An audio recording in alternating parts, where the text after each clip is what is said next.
So in this video, we're going to take a look at a vital number for investors, earnings per share. It's a number that analysts concentrate quite a lot of time on.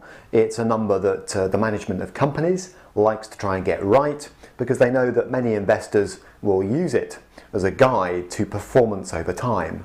So what is it? How many versions are there? And I'll be saying there are basically two. And is it useful? And the answer is, well, yes it is, but you have to be careful. As with all accounting numbers, it's flawed. Okay, so what is earnings per share? Well, in essence, it does what it says on the tin. It's also known as EPS. It is 1 year's earnings, so that's profit after tax.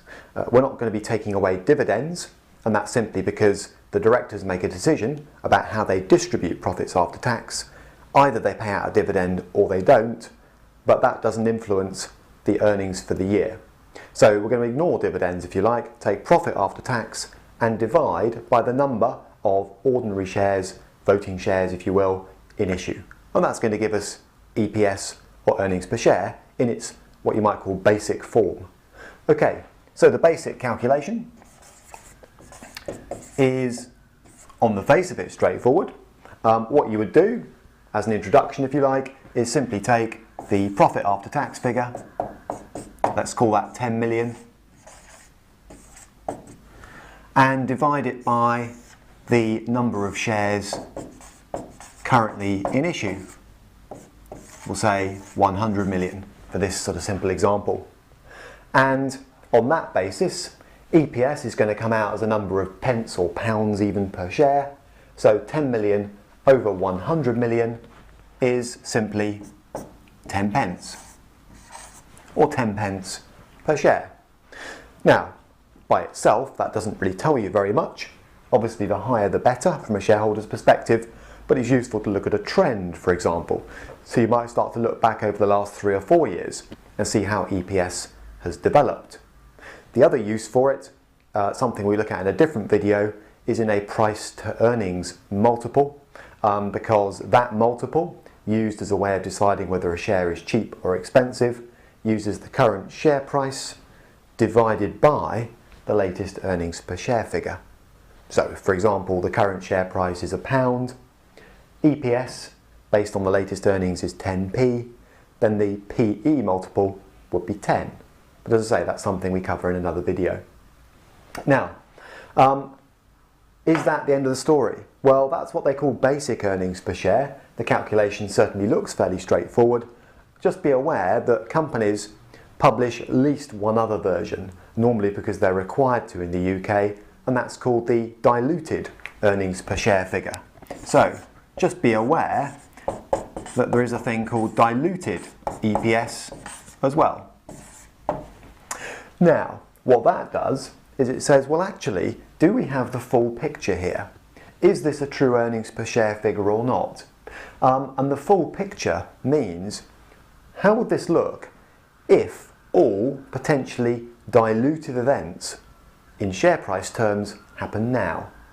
And so what we're saying there is, what if, for example, there are share options outstanding? Some of the directors may have the right to demand new shares as part of their pay packet. They haven't exercised that right yet, but what if they did?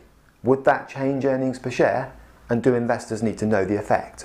So diluted earnings per share would say, well actually, maybe existing options could create another, for argument's sake, 10 million shares. And if that's the case, 1 year's profit after tax for the last 12 months won't change, but the bottom of this formula does. So you can see that's going to pull down my 10p.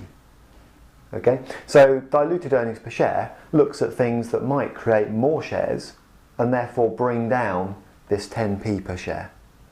These events haven't necessarily happened yet, but that's thought to be useful to shareholders to get a picture as to what could happen to earnings per share. Other examples of dilutive events, warrants outstanding, pieces of paper that allow you to buy shares suddenly being exercised, or the conversion of debt into shares. Now what would that do? Well, if a company's got debt outstanding and the people who've lent the money have decided rather than have it paid back, they'd like to take some shares in the company instead, literally convert. What would happen is on the balance sheet, debt would disappear and suddenly the number of shares issued would rise.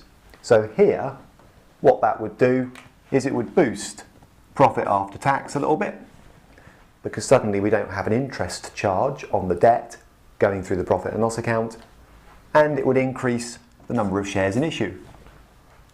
It would still on balance probably be dilutive. Now what that means is the 10p would shrink a bit.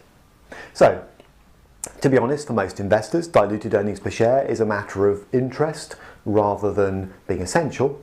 Basic earnings per share is what a lot of investors track, but just be aware that there are one or two versions of it. Now, it's useful as a guide to performance over time. It's the basis for the price-earnings ratio. But is it flawless? No. There are at least a couple of problems with earnings per share, and it's worth being aware of what they are. One of them was flagged recently by fund manager Terry Smith. He's unhappy with earnings per share in one respect. So let's have a look at some issues here. So problems with the earnings per share calculation. One of them, share buybacks.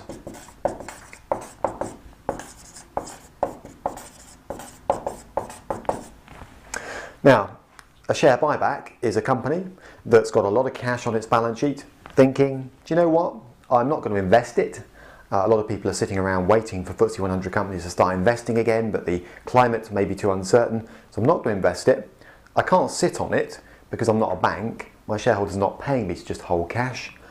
I don't fancy paying out any more by way of dividends, so I'll simply buy back some shares.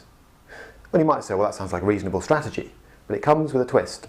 And earnings per share is that twist. Let's put those numbers back up again.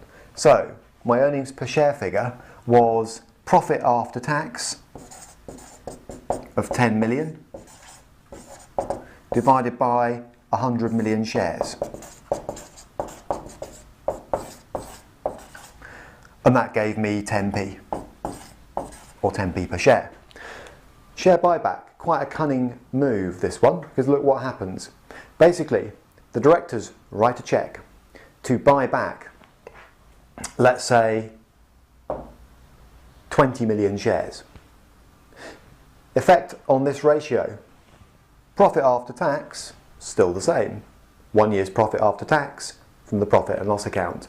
And anyone wondering about a profit and loss account, there is a separate video called What is Profit, describing that number in a bit more detail.